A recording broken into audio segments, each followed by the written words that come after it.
অবারে ভাই যেতে প্রথম বিদেশ আসছিলাম, দুবাই আসছিলাম যে কিন্তু বাহারের ন উগ্র গড়ি কিনতে ভয় পাইতাম অনেক টিয়া ডর লাগদু উগ্র গড়ি।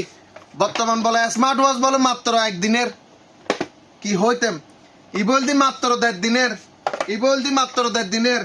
আবার ইবেল ওই জন আরো বড় স্মার্ট, মানে কি স্মার্টের উপর স্মার্ট মাত্র 3 দিনের।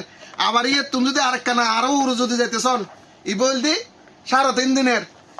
এটা লয় আবার হওয়ান বেল হইতে না এই শোন 1 কান 2 এন 3 এন 4 গেন আবার এটা কভারও গদি লগদি ইবের দাম গরিব হত সুন্দর গোল কালার ইবের দাম হলদি মাত্র 3.5 দিনের 4 গেম বেলও আছে ফার্স্ট ইয়ে করে ধরলি 2 দিনের, তাহলে গরিবের দাম পড়লো মাত্র 1.5 দিনের। চিন্তা করি শোন যারা যারা বাংলাদেশের জন ওয়াইর গে বহুত তাহে যাইলে হয়তো মা বিদেশ তো নেছি আর ওয়াইর গে আল্লাহ কিছু নোয়া না ইতার আল্লাহ আব্বার এন্ডেলে করে 3 দিনের করে লই যাইলে এন খুশি নয় বুঝে।